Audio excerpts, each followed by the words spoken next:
Welcome to The PA is In, the show created by PAs for PAs, where codependency with your supervising physician is a thing of the past, optimal team practice is the future, and physician associate has taken the place of physician assistant as the professional title of choice. I'm Tracy Bingaman, and I'm obsessed with redefining what success as a PA looks like and what it feels like. Here you'll find the mindset shifts, systems, and processes I use to escape healthcare burnout and integrate my work into my life. Work-life balance is a myth, and an integrated life where you thrive professionally, not a balancing act, is the goal here. My mission is to help you to grow into a unicorn PA who loves their job, has abundant energy, time to spare, and work-optional financial freedom. The PA is in. Welcome back to another episode of The PA is In. I do not do a lot of fangirling, but one of the people who I follow on Instagram, who is both a PA and a mom and a stellar world-class athlete, is my friend Katie Aurand. Katie is a Kona qualifying Ironman triathlete who is also a trauma, surgery, and ICU critical care PA. Katie's going to share with us all about how she balances training, how she got into triathlons, and we'll leave you both inspired and with an invitation to tune back into your body and to figure out how you're feeling before you make a plan for your workout or for your day. Without further ado, here she is, Katie Aurand.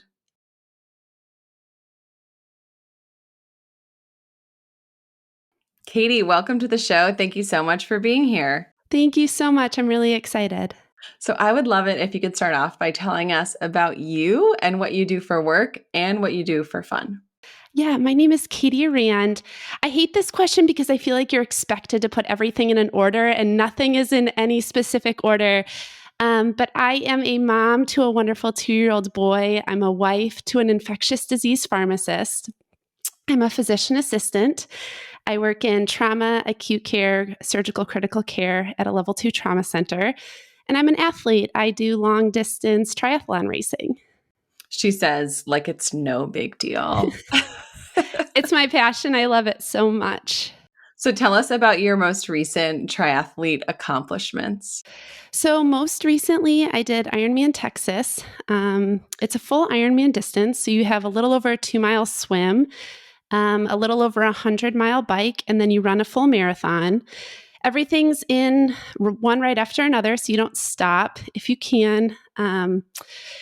It was a great race. I solidified my spot in Kona, which is the Ironman World Championships that will be in October. So I was really happy with the results, and it was a really good day.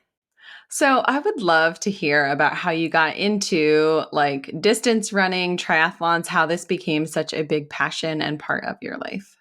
So I am a collegiate volleyball player. I dedicated a lot of my life to team sports. I started playing sports when I was about 2 and continued up through college. But college sports really burnt me out, and I fell out of love with volleyball by the time I graduated.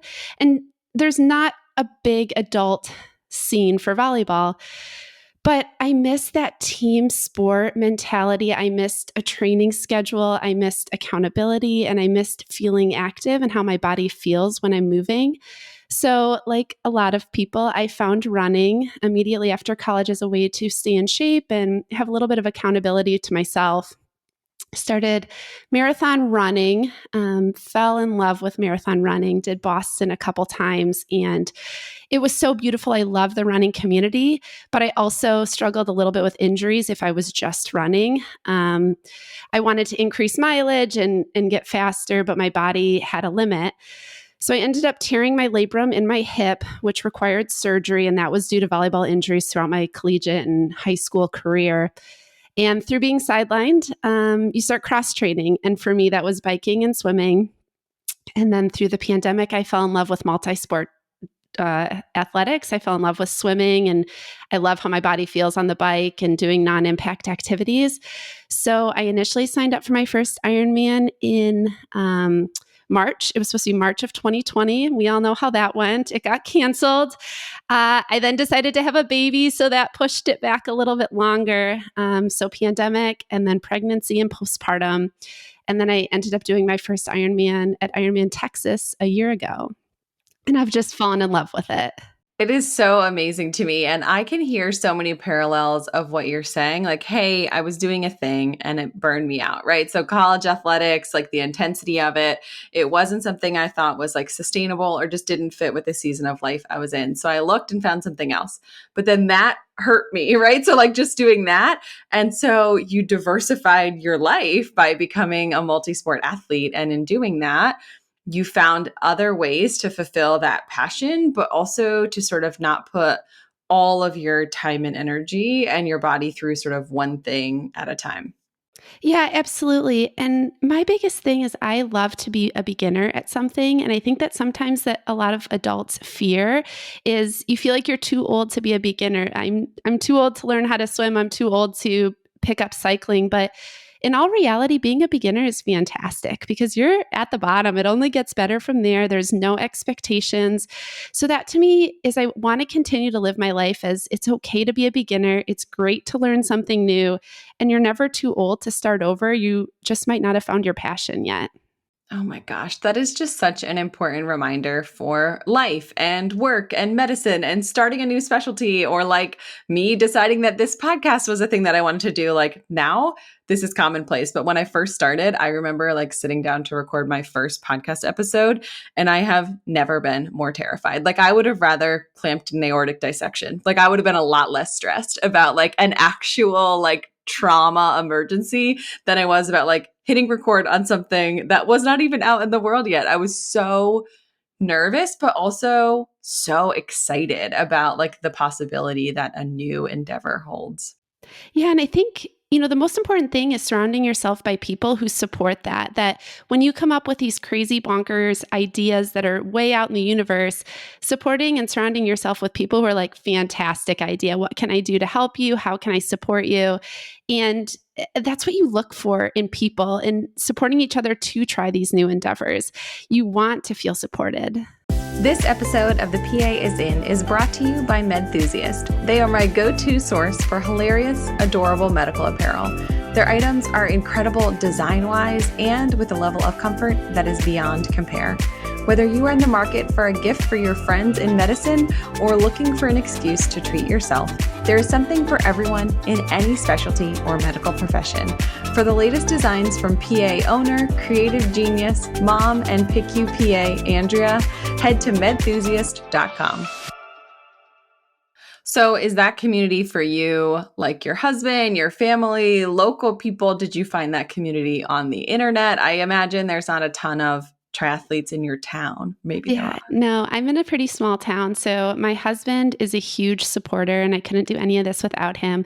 But also my sister and my mom, I could do anything and they're like, oh, you fantastic, best job ever. So for Ironman Texas, my sister was the one who came with me and she helped me fly my bike and all the luggage and get all set up.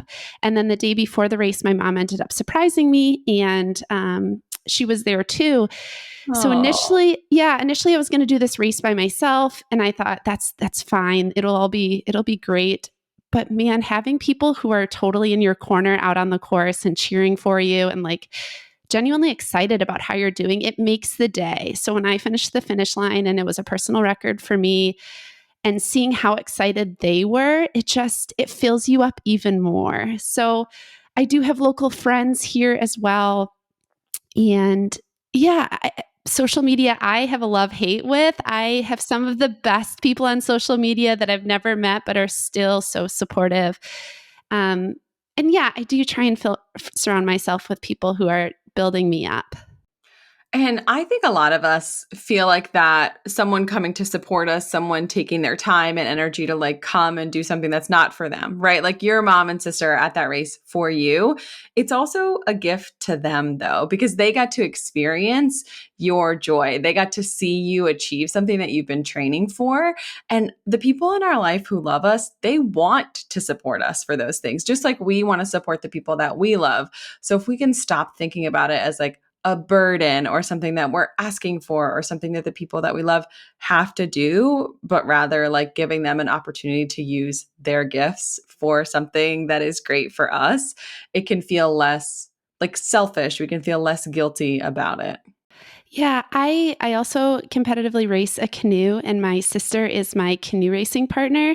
And then my mom is our support team for that as well.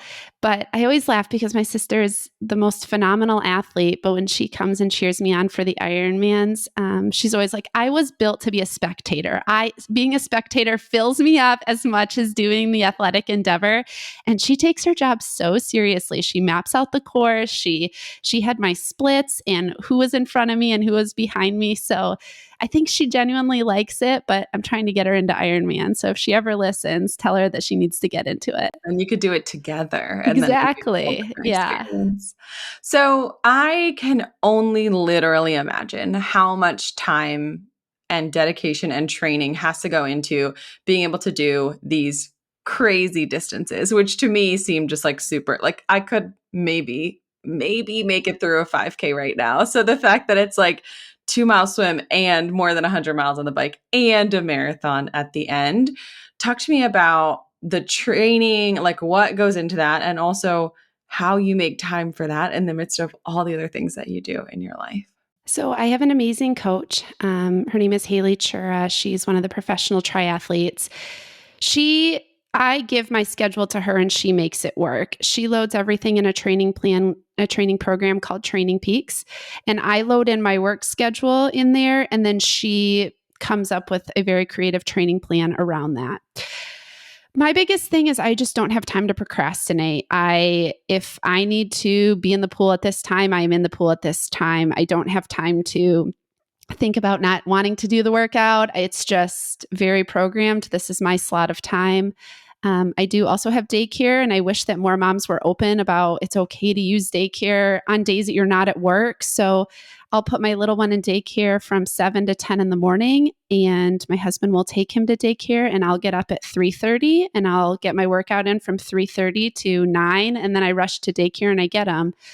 So it's a team approach. It's acknowledging when you need help and acknowledging that training isn't selfish. Like sometimes I feel like with moms, if you're working hard, that's okay. And moms are like, great, you're working hard, you're bringing in income. But the second that a mom admits that they're out training for a marathon or training for an Ironman or doing something for themselves, the amount of moms that have said, oh, I could never have done that when my kid was little. And I wish we'd take that out of our vocabulary. I wish we'd say, hey, mom, you are doing great. You're doing what you need to do. It's so cool that your little one's watching you do this. Like, how can we do this together? And building each other up through that. And also, my work schedule is a 12-hour shift. I work 3 12s a week. It varies between 7A to 7P, 1P to 1A, and 7P to 7A.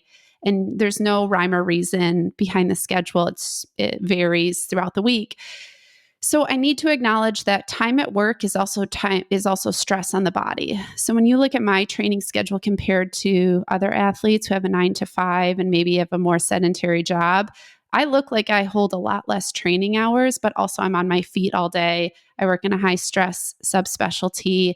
So I need to acknowledge that. And if I have a night shift, the day after my night shift is probably not the day that I do a really hard workout. That's probably the day that I do a recovery swim or a recovery run. And my coach is fantastic about recognizing that and in doing harder workouts on days going into my night shift and then easier workouts leading out of it. And then open communication. If I start feeling burnt out, I feel exhausted, I'm not hitting my workouts, we back off significantly. Yeah. And that being willing to say, hey, we had a plan and it's not working this week or this month. This is too much. This is not enough. Like, how can we adapt to make that more feasible for where you are mentally and physically? I think we do that terribly in life too. Like, it's not just training. I raised my hand to volunteer for this thing at school, and turns out I'm exhausted and at capacity with work and personal things. Like, I'm going to bow out, and I'm going to bow out confidently. Like, no, no, thank you. Find someone else to do this. And no Uh, is okay. Like, it's okay to say no. Sometimes I feel like physician assistants slash associates breed this type A personality where you have to say yes to everything. That's how we get our jobs and do what we do. So it's redefining that and saying, no, actually, a no is okay. yeah. And a no is a complete sentence. You don't have to say no because, like, no one has to know why you're saying no to the bake sale. You can literally just say no because you despise baking. Like, that's a legitimate reason to say no. Like, I don't want to. Exactly. Yeah. And supporting other people when they do say no, right? If somebody says no to me, great. I'll ask somebody else. We need to have it both ways. Yeah, both have boundaries that are strong and clear and enforceable. And when someone puts up a boundary, not saying like, but we need you, like, no, respect their no so that next time you say no, hopefully they will, return the favor. Yeah, absolutely. So tell us about what you do professionally and how you kind of got to this point in your career.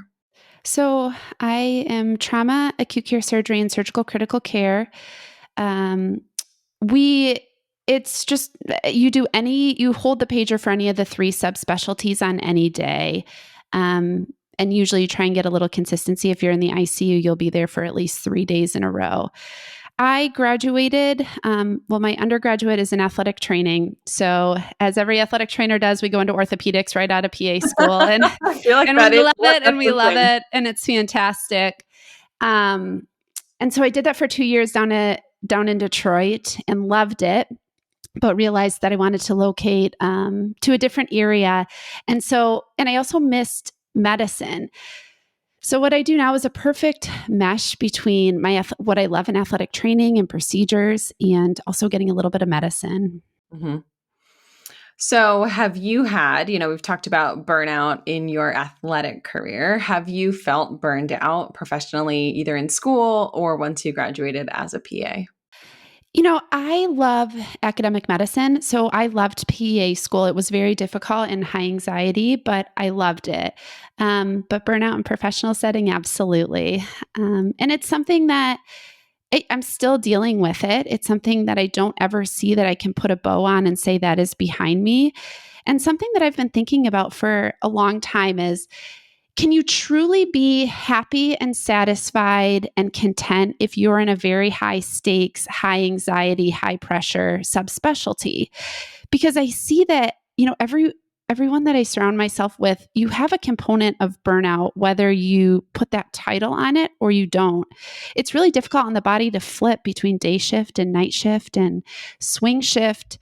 And I don't know, I think that we manage it. And I don't ever see a time if I stay in this subspecialty where I can say, oh, burnout is a thing of the past. I am beyond that now. So I wish that we'd get more open while we're in the trenches of it as compared to, I had it, it's over, I'm great now. Um, so yeah, definitely something I'm dealing with, and how I'm managing that is I'm considering going to 212s. I'm getting my doctorate at University of Lynchburg right now in hospital administration, so that maybe I can do some more administrative hours and change the culture and help APPs who are dealing with burnout and feel that they're supported and feel that there is a liaison to administration and feel that they genuinely can make a difference. Um, because I feel like so much of it is you feel like you're alone and you feel that you don't have an administrative dyad or liaison that you can go to make a change. So you feel like this is it. This is how it is forever. It seems to be getting harder every day with increased clinical documentation queries and requirements and expectations, but there's never anything you can do to change that. Mhm. Yeah, and I think when you are feeling burned out, and I do agree, burnout is the spectrum. It's never like I was burned out, now I'm 100% healed and immune. Like that's not, Yeah. that's not how it works. Yeah. It's like shades of gray. I was more burned out. I got a different job or I changed things and then I felt less burnout, but then I volunteered for committee and I raised my hand to be a leader and then I sort of went back towards burnout again. At least that has been my experience as I as I feel like I'm healing from. I try to never say like I'm healed from burnout. It's a journey. I'm healing from burnout, and it's a journey there. But I think from a systemic standpoint, if we had more people in administration who had been in the trenches, who get it, I think those are the people that have the ability to make policy change that is going to improve the lives of the providers. Because I think in healthcare, we focus a lot on patients and patient outcome and patient-centered care. And I think there's a place for that, but also you can't have patient-centered care at the expense of all of your providers, or eventually there will be no providers to take care of those patients. Yeah, exactly. And you echo exactly what I say time and time again. I wish that there were more um, people in administration that had come up through the medical pathway and had spent time at the bedside and know what it's like to work a night shift or to have these documentation expectations. So it's empowering more PAs specifically to step into administrative jobs. You deserve to be there. You should be there, and work to change the culture of medicine.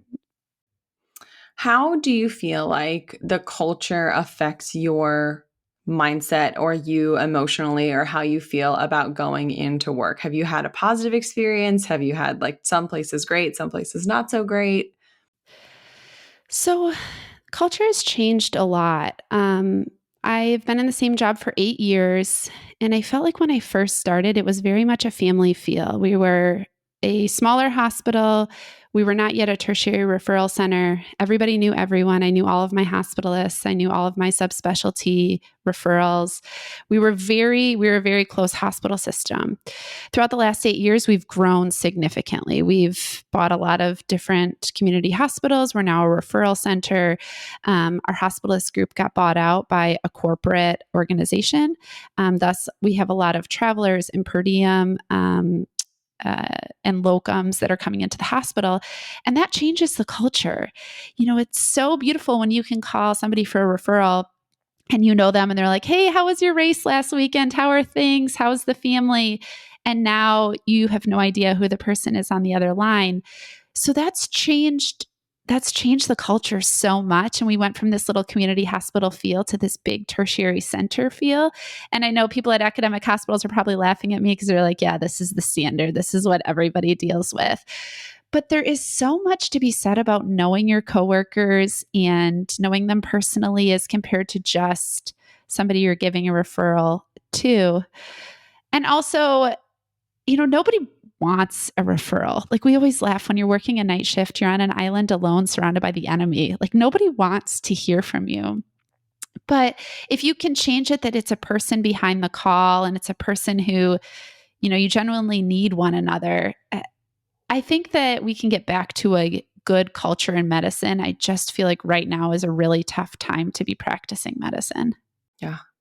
And I think even in like the vernacular that we use, like if you're saying like, I'm going to call the hospitalists, or like the hospitalists never or always, or, we generalize them like one specialty, everyone's the same, right? It's not like Jerry. I'm going to call Jerry, right? That's different. It feels different than I'm going to call the hospitalist team. And also I'm expecting them to like give me a hard time about calling them because it's maybe happened in the past. Yeah, absolutely.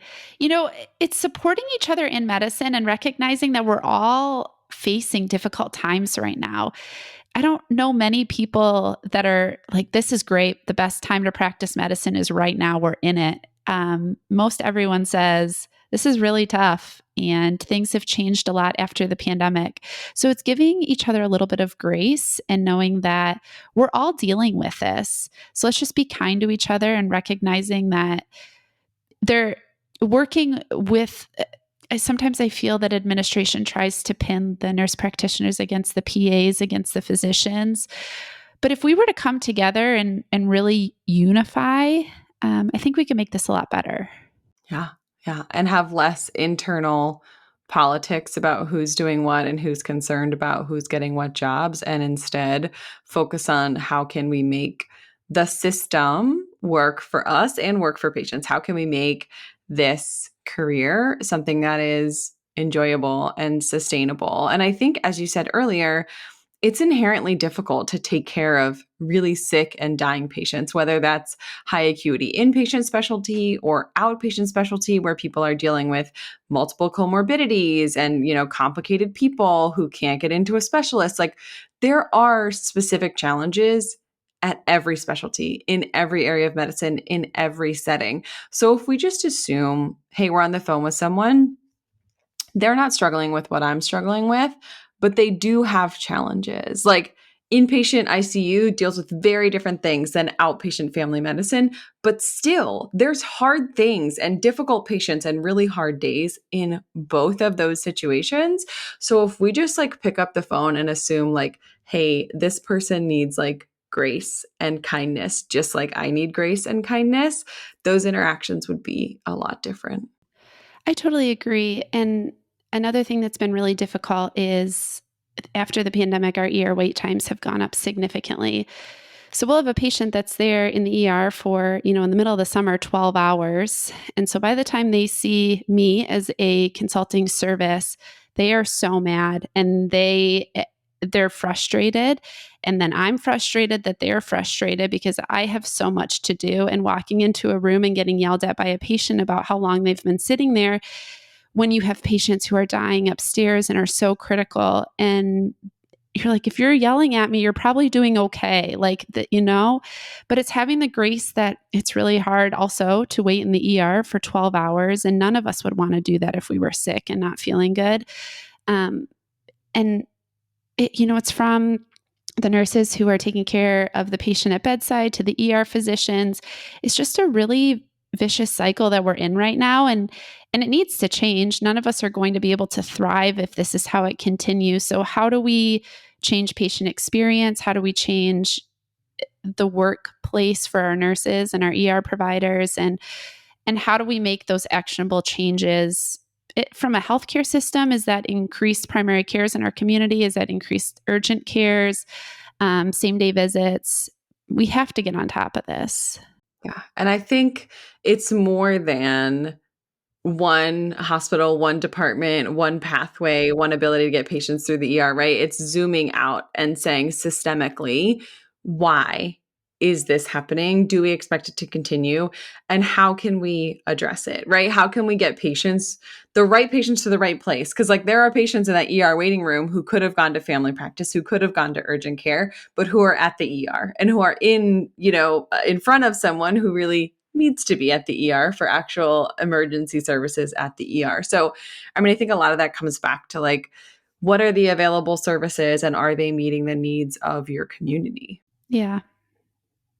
So, if you could say anything to your younger PA self about working in medicine, about taking care of yourself, about life in general, what would you say to the, 10 years ago Katie who was just graduating PA school from an encouragement standpoint or anything?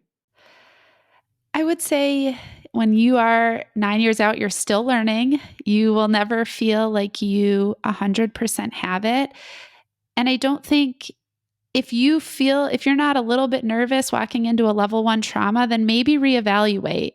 You're never going to feel 100% confident, but it's okay. And it's okay to admit the things you know and admit the things you don't know. It's okay to ask for help.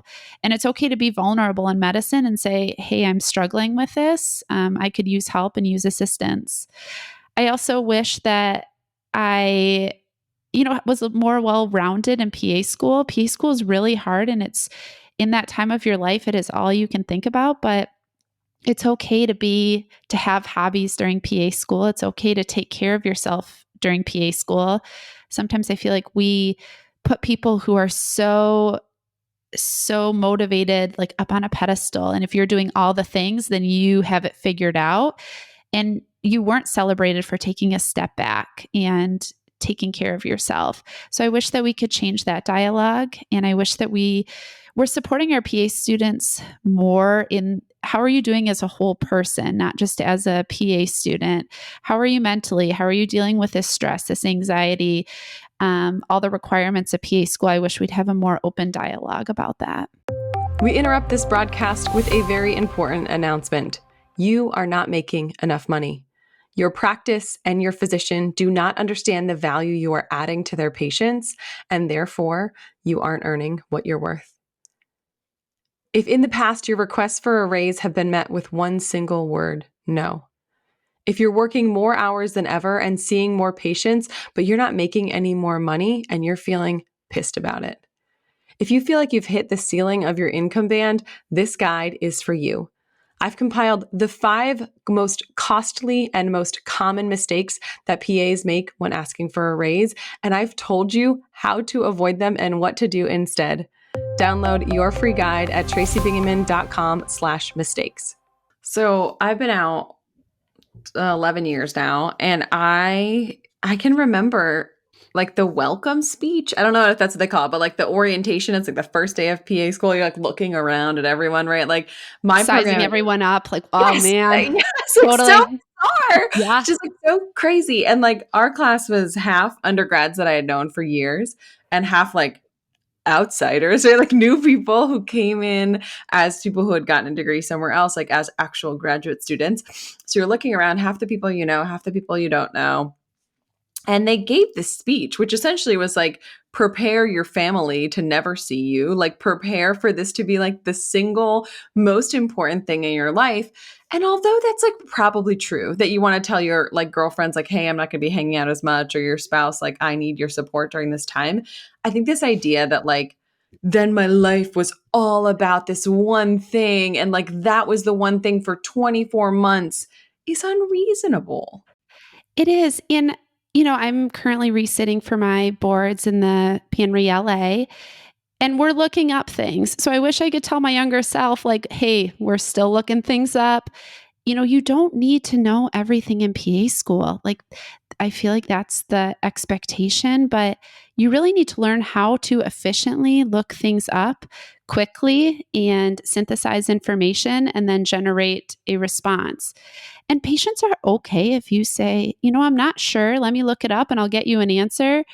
Eh, If I'm a patient, I would much rather have that than a guess or a confident answer that's incorrect. It's okay for us to continue to look things up and have that be the expectation.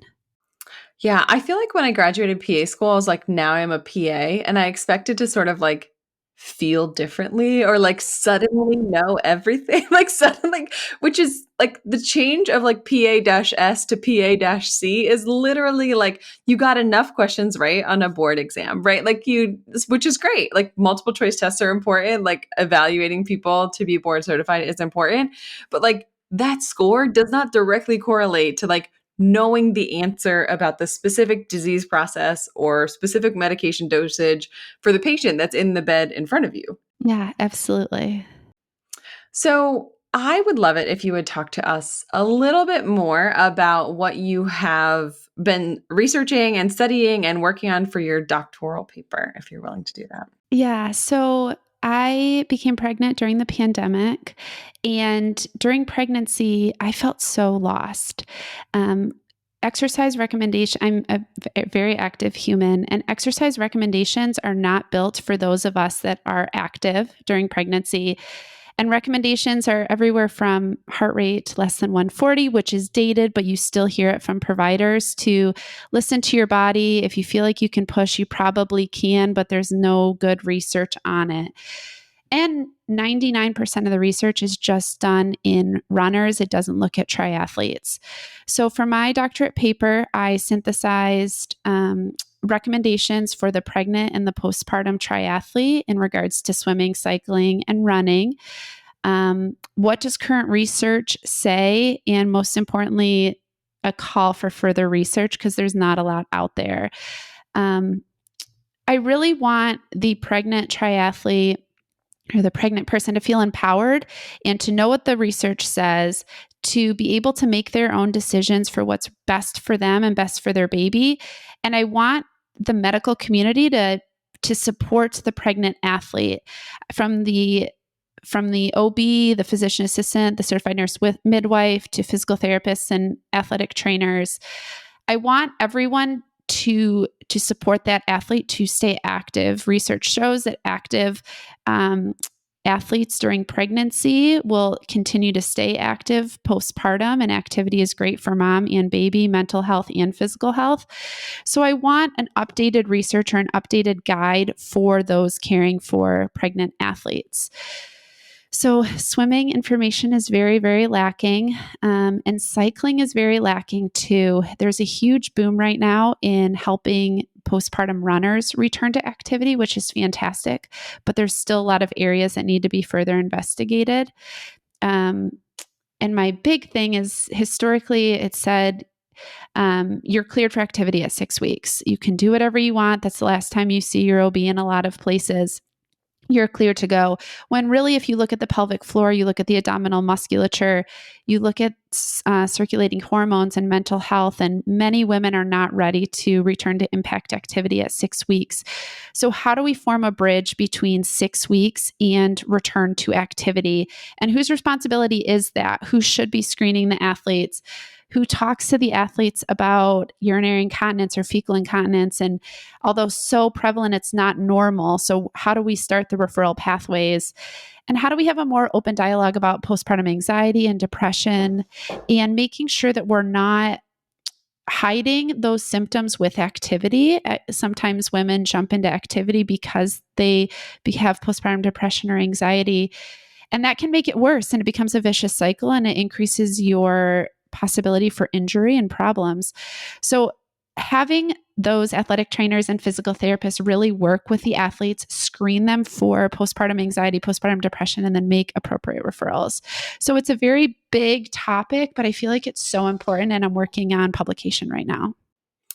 Which to me, I mean, I have personally experienced that. I feel like there is such a big demand for people who are hungry for actual information, who actually they want to do what's best, right? But they also want to follow the rules. But if the rules don't exist, like, you can't follow the rules because no one studied it yet. I remember after my first was born, I had a very new friend. We met at like a mommy and me group, and she was like, I'm going to pelvic floor physical therapy. And I was like, I don't even know that that was a thing. Like, I'm a provider. Like, I feel like I'm very well, like, I don't do OBGYN, but like, I took the class, right? I like took the test. And I also, like, very naively said to her, but you had a C-section. And she was like, yeah, but still, like, my core, all these things. I was like, fine, I'll go. And then I went after every baby that I had, because I was like, and I had to ask my OB for a referral every time. They were not saying, hey, have you gone to be evaluated? Because pelvic floor physical therapy, I think, making people aware of it, making it part of that postpartum pathway, and not having it be like, you have to ask, you have to know, you have to push for it, and rather, oh yeah, that's part of normal. Like, in other countries, the pelvic floor physical therapist comes to your house to take care of you after you've had a baby. And it's no questions asked. It's part of the bundle, the postpartum bundle. You get an evaluation by pelvic floor PT. If it needs to be continued, great, but everybody gets an evaluation.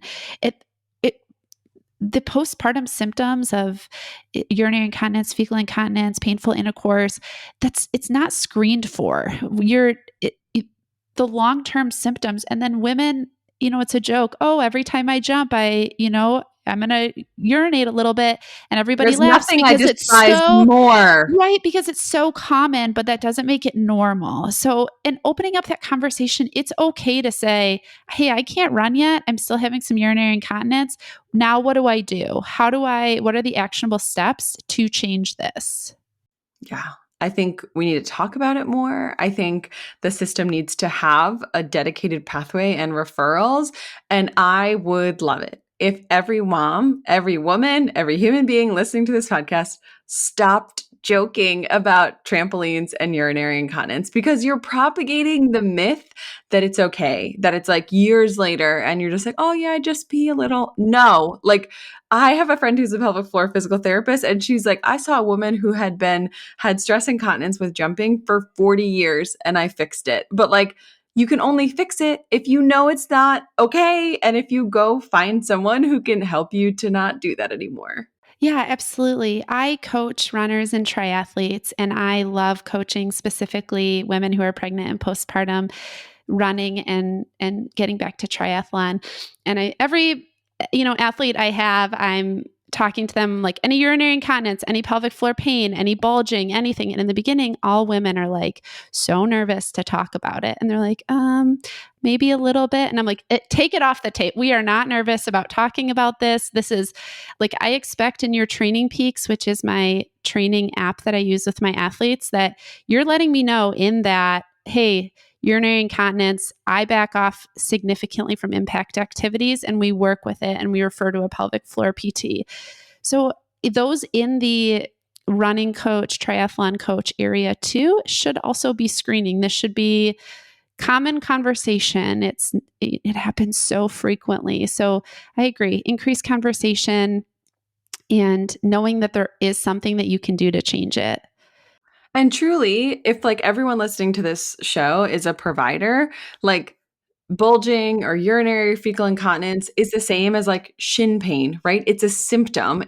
There's nothing like special or magical or weird about it. It is simply a symptom of something that's happening that means you're overtraining or you're not well conditioned in that area. It's just a sign that something needs to be improved in your body. It's not like it doesn't make you weak. It doesn't make you broken. It doesn't mean that it will be this way forever. It is simply a symptom that needs to be addressed. Yeah, the Ironman World Championship winner last year is a phenomenal athlete. Her name is Chelsea Sodaro, and she is postpartum. And she went on a lot of podcasts after the Ironman World Championships. And everybody expected that, the story was going to be, I overcame this. I overcame postpartum. It was a linear thing. I rocked it. I did great. I had a great support team. This is Just my completely victory. unrelatable. Exactly. And she went in there and she's like, I had urinary incontinence. I had to back off. I started training a little bit more. I got injured. I needed to back off. I really dealt with postpartum anxiety and things after pregnancy, and I had a support team to help me through that. And it was so real and so relatable. And I was like, this is what we need to get out in the waves. Like, men need to hear this, women need to hear this. Like, everyone needs to know that the postpartum journey is never linear. And, research is now showing that it takes about 2 years for the body to go back to homeostasis after having a baby. So how do we train these athletes? How do we support these women during this period of time, which is so incredibly difficult physically, mentally? Plus, you have to take care of a tiny human, which is so hard. So how do we support women through this as a medical community? Yeah, it is a big gap. And I think especially in the US, we have just decided this 6-week thing is like magical, like sex, sports, like all the things, like back to work. And it's just like completely unrealistic. Like, no, absolutely not. I know it's really funny because when you have the US athletes will post, hey, I'm returning to running at 6 weeks. And if you look in the comment section, you'll have the Norwegian athletes and the UK athletes. So like, what are you doing over there? Like, what do you mean you didn't get a pelvic floor evaluation? And what do you mean that you're returning to running at 6 weeks? Like, the standard in most other countries is 12 weeks minimum. And then even then you are screened, a single leg squat, a single leg jump, making sure that there's no pain, no incontinence before you're even considering a walk, run, return to run. You're not just going out for 5 miles. But it's also, sometimes I think we get stuck in social media that people have a baby and the next day they feel like they need to go on social media and show that they're, doing a light jog because they feel great, because they feel the need to do that and to share that. And so others then feel that they need to be at that standard in that place too. So I do wish that social media was more honest too about the struggles and saying that parenting is really hard in so many different areas. Yeah. Yeah. And this idea of like bounce back and like pre-baby body, like my body will never go back to exactly the same way that it was before I had my babies. Like, it's just physiologically not quite how things work. Like, and that's fine. That doesn't make the body that I have right now broken or insufficient, or like this body has worked really hard. Like, it has grown a lot of humans. It has fed them. Like, does it look the same? No. Is it going to function the same? No. That's not a barrier to doing the things that you want or living the life that you want. It's simply part of the journey. It's just like if you had surgery, right? If you had your gallbladder out, like if you had, intestinal surgery, whatever that is, you don't go back to pre-surgery body. That's not how life works. You just keep going with the body that you have and you adapt to how it's doing and, what it's doing well and what it's struggling with. Yeah. And that's a cool part about pregnancy is I feel like we go from the body is just always there and it's static to during pregnancy, we really take a lot of our mind and we go internal. How am I feeling? What am I starting to feel? How does today feel different than yesterday, than last week? And that's fantastic for an athlete mindset that once you are postpartum, you're turning your energy in. Hey, how am I feeling today? What hurts? What feels good? What feels different? What do I need to do? And it's really cool. I totally agree that bounce back culture is terrible and we need to get away from it. And there's some pretty cool research out that shows that women are performing at a higher level postpartum. So having a baby does not mean the end of your athletic career. You can still go out there and set crazy high goals, and you're not any less than or different because you had a baby. Like that makes you even more superhuman because you're awesome. Oh my goodness. It's just such an important reminder that we are capable of really way more than we usually give ourselves credit for. Yeah. And it's supporting one another to set those crazy high goals, whether that's in your career or your family or athletics. And it's okay. It's okay if you don't reach them, and it's okay to send them super high and support one another as they chase those dreams. Awesome. Well, I feel like this is just such a great way to wrap up our conversation. Katie, if people want to hear more from you, if they want to see you rock at Kona and keep up with all the things that you are doing, where is the best place for them to find you? So I'm on Instagram. It's Katie, and my last name is AURAND.PAC. That's where I'm most active. So check it out there. Maybe we can put my email in the show notes. I'd love to hear from you. If you have any questions or any of the listeners are passionate about similar things, I'd love to chat with you. But I really appreciate this opportunity. Thank you so much. Thanks for coming on, Katie. It's been a pleasure. Yeah, you too. I am here for any conversation that reminds us that in healthcare, we are humans. And the person on the other end of that inbox message or the phone call or the referral is also a human being who has their own challenges, their own things that they are facing in life and at work. Also, for the fact that having a baby is insane from a physiologic standpoint, and that we should be kinder to ourselves in recovery and more supportive of the people in our lives. I am so grateful for you being here and supporting the show and for tuning in to this awesome episode with Katie.